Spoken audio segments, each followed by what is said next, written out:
Always trust. We ask the questions. What is needed in the world? Is that going to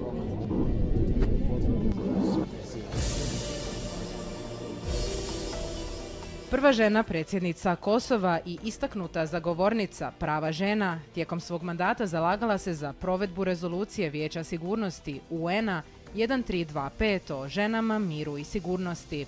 Kao bivša zapovjednica kosovske policije promicala je uključivanje žena u sigurnosne strukture i podržavala žrtve rodno zasnovanog nasilja. Danas aktivno sudjeluje u globalnim inicijativama za jačanje ženskog liderstva i mira, ističući važnost ekonomske neovisnosti, obrazovanja i jednakosti za održivi razvoj.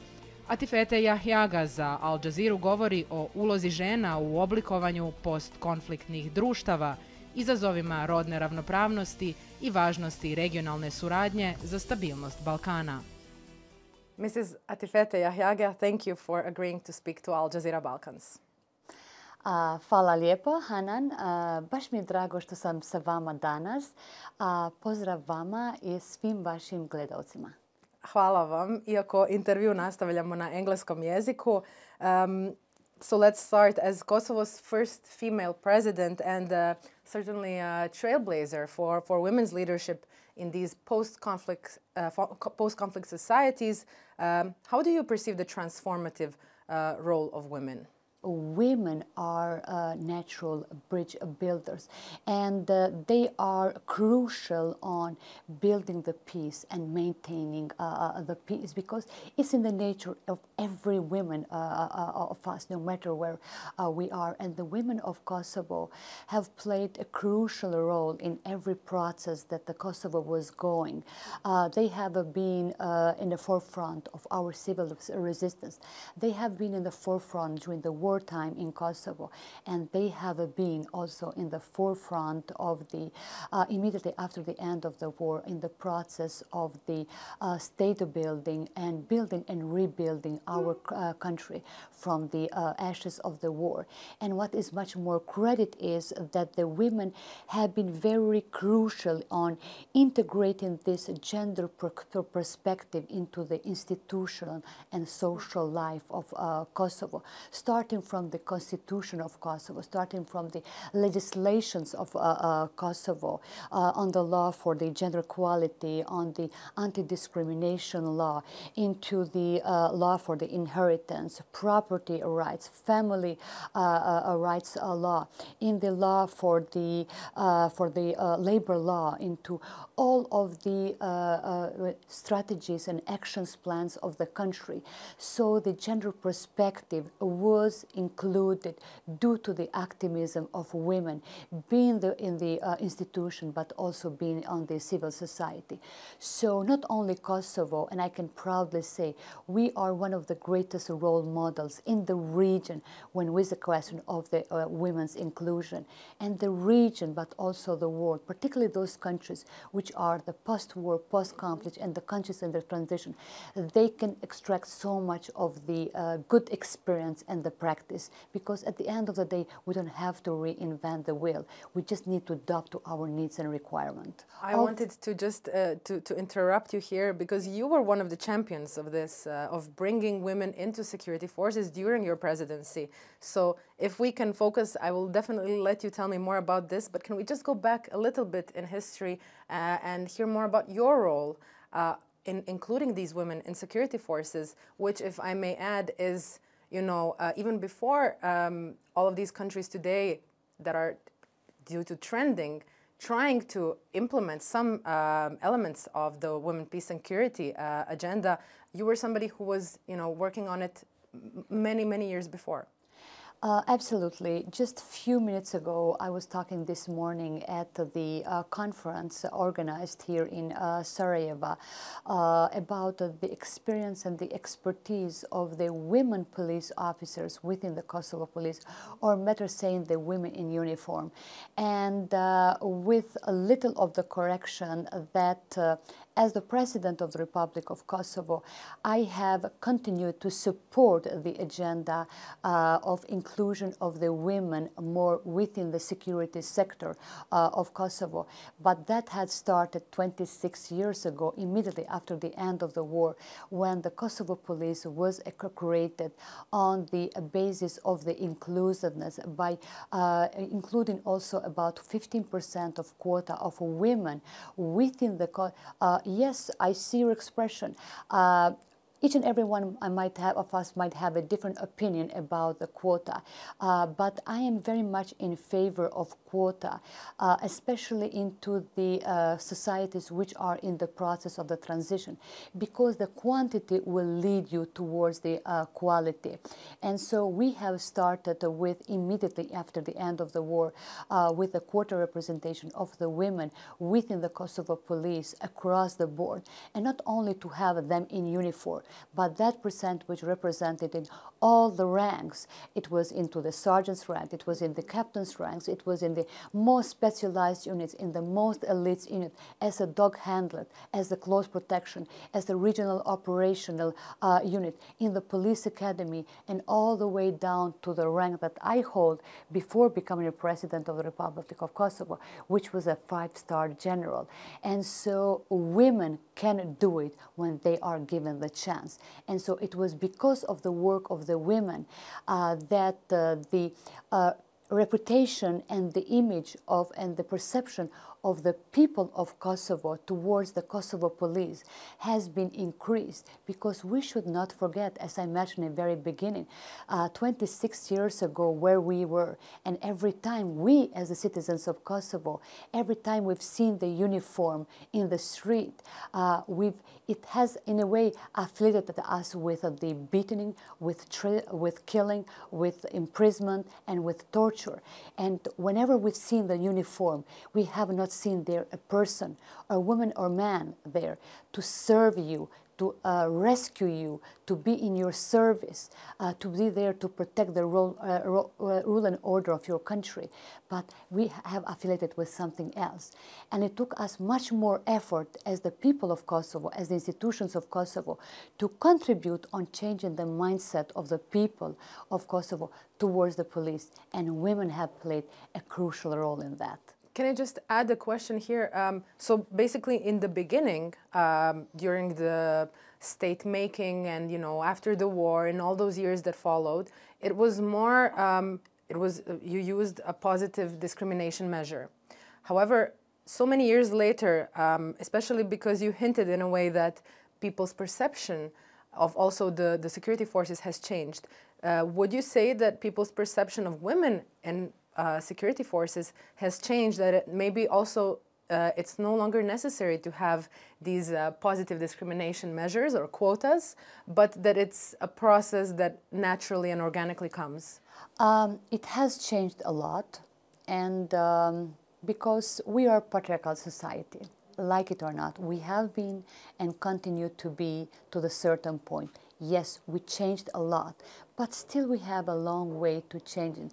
Till that moment, but like you said, that it becomes quite natural on that. And quota, it's still very much needed. Positive discrimination, it is very much needed. For what? Only for the sole reason that we maintain the role of the women, and so that naturally and slowly will come to that stage that even when you remove it, it will not be felt anymore.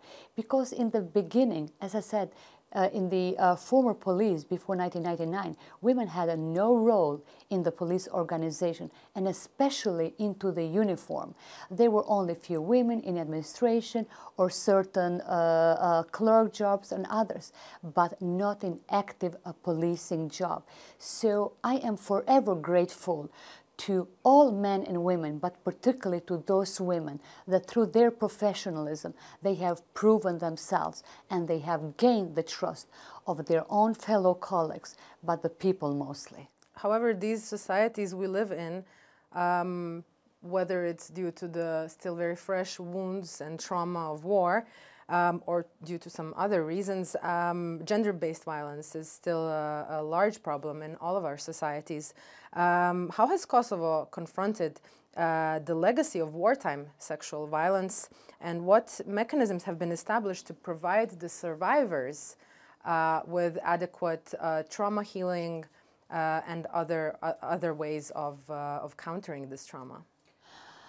Hanan, you touched upon a topic which is very dear to my heart and open wound, still open wound of my society, of your society, of the entire region of the southeastern part of the Europe, because if we just go back, I have mentioned at the very beginning, we have an estimated number of 20,000 women and men raped during the wartime in Kosovo, 44,000 here in Bosnia, around 8,000 in Croatia.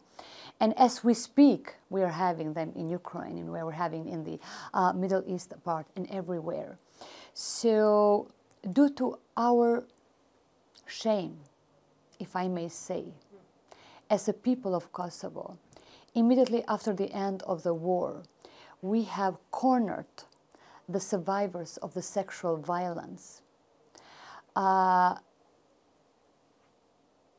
pointing the fingers towards them unjustly, that it's your fault, you ask for that, covering them with a veil of shame instead of covering them with a veil of pride, and not pointing the fingers towards the perpetrators, the troops of the Milosevic regime who has committed those crimes unjustly towards the innocent citizens of Kosovo. Out of 20,000, there are 1,000 men which have been raped during the wartime. And we have never ever recognized that while we were fighting in so many of the battlefields, we have never recognized that their bodies were turned into the battlefield. So it took us over several years, till 2011, when I was elected as the president of Kosovo. And I don't want to undermine the extraordinary work that many of the women organizations have done immediately after the end of the war, where the institutions, they have taken care of all other categories that came out of the war, but not with the survivors.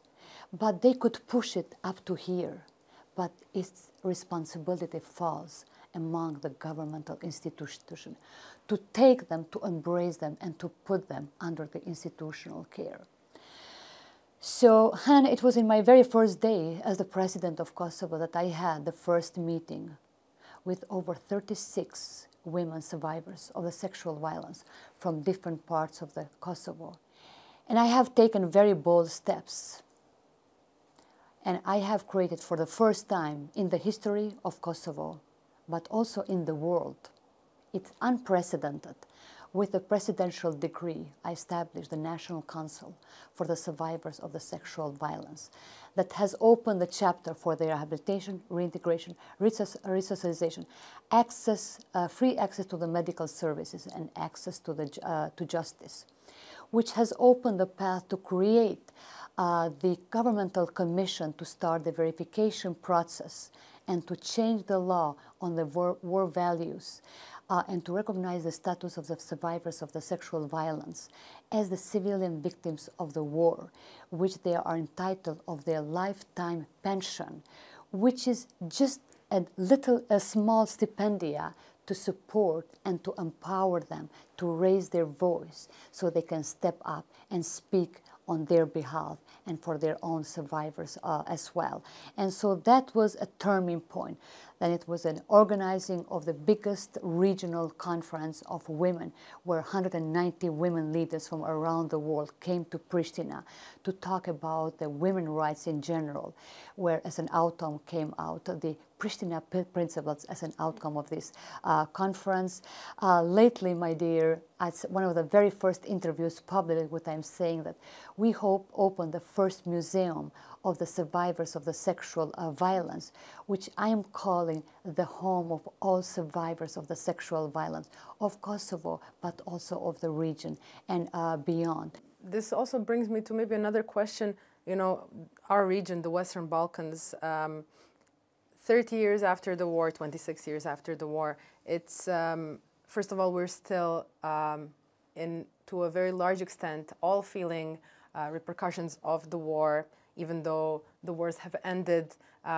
This example of sexual victims is as well one of the, you know, signals that war continues, even though it's over, and that this peace is a very relative term and probably has a very relative meaning.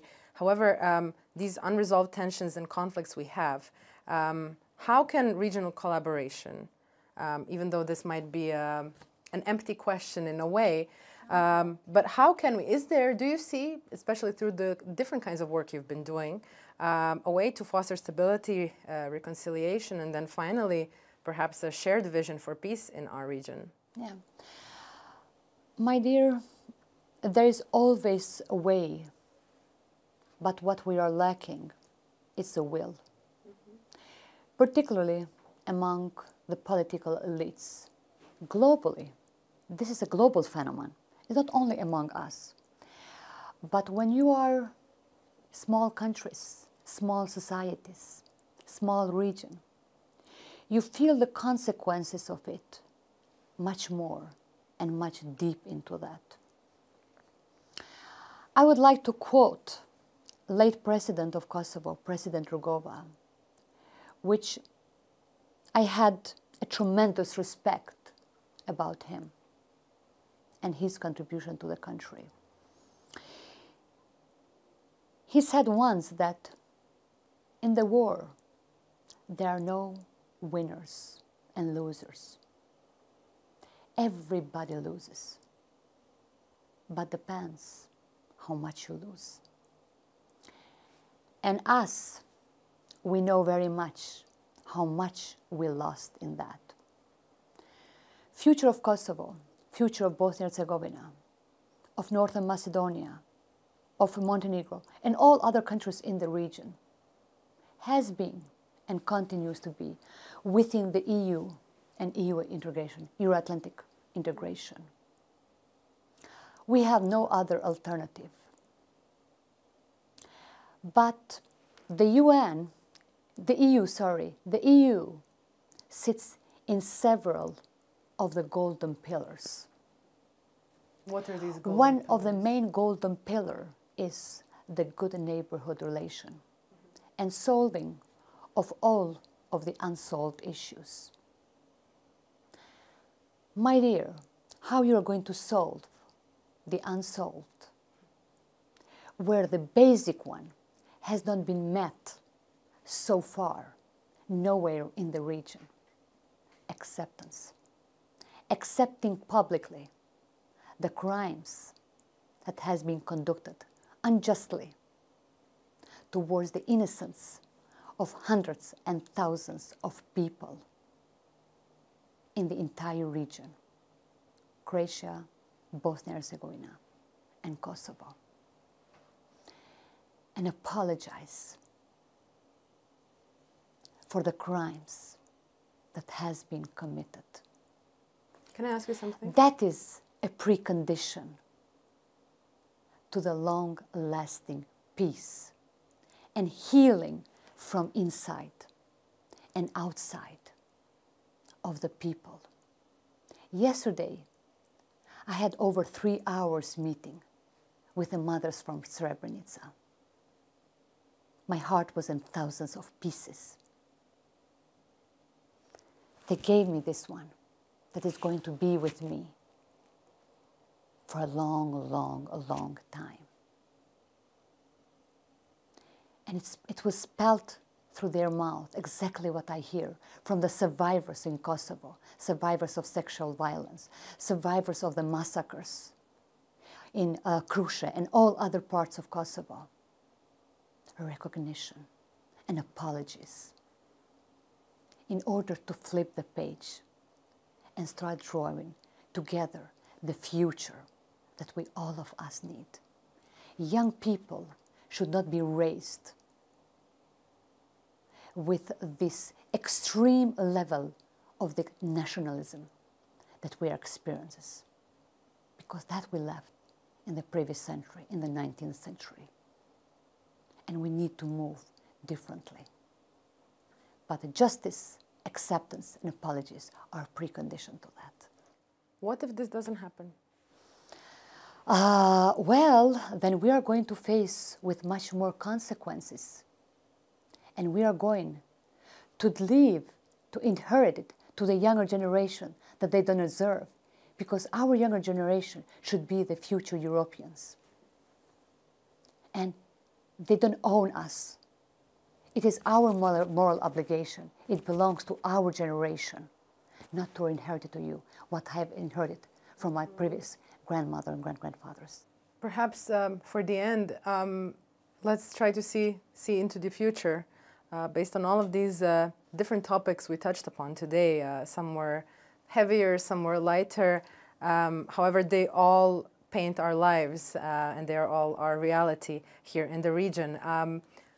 When we talk about the position of women in our societies, in our governments, especially, but actually always having in mind the specific circumstances of our post-conflict societies and of our patriarchal societies, what kind of future do you envision? And you did tell us something about how you would like to see it go, but where do you see us regarding this? Well, I am by nature a very optimistic person. And again, there is no other alternative than the EU and EU integration. As faster we move, that's not only in our favor, but it's also in the interests of the EU, that we as a region move faster towards Euro-Atlantic integration, and that safety fence is being brought much further due to the geopolitical positions of all of us as a countries individually and as a region in general. When we go back to the Women, Peace and Security agenda, mentioned earlier that this is such a wider gamma. And my impression is that we are still walking into this classical approach of seeing the Women, Peace and Security agenda. Women, Peace and Security, particularly into the technologies that we are living today, isn't only about the matters that we talk today, that we raised earlier during the interview, but we need to advance ourselves as the countries individually.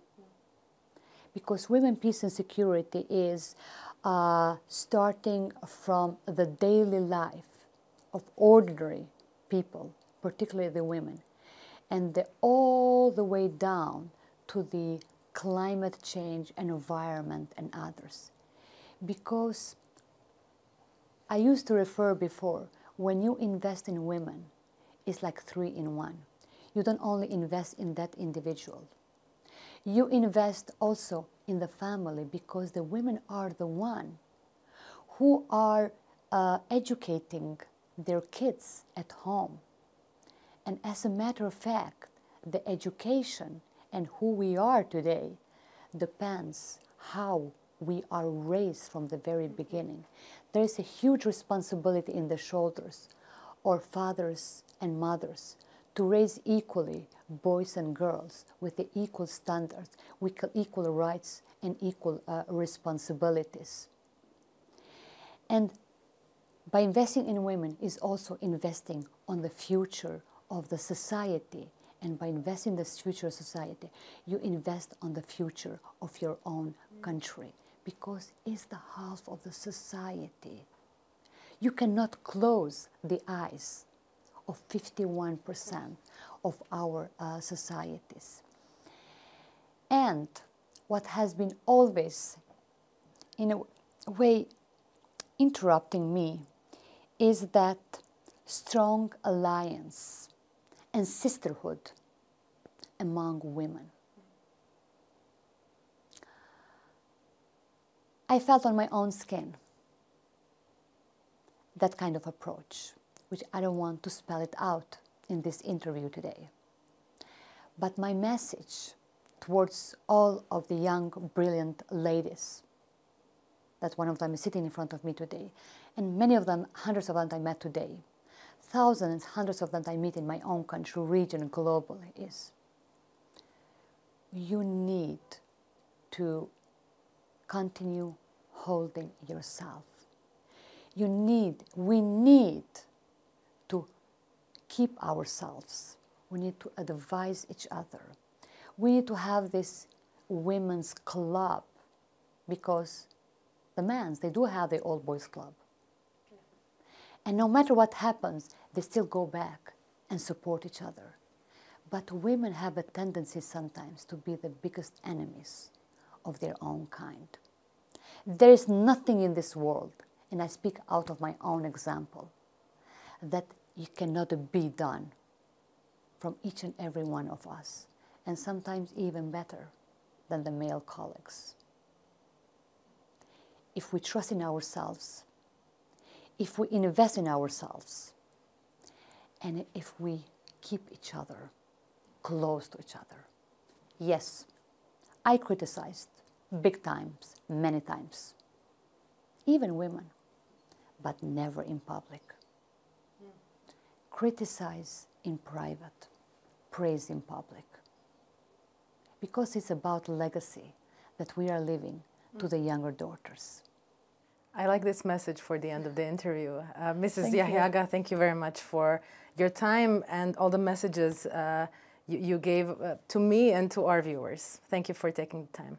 Thank you very much. It was my pleasure. Always trust the truth. We ask the questions. What is needed in the world? Is that going to be?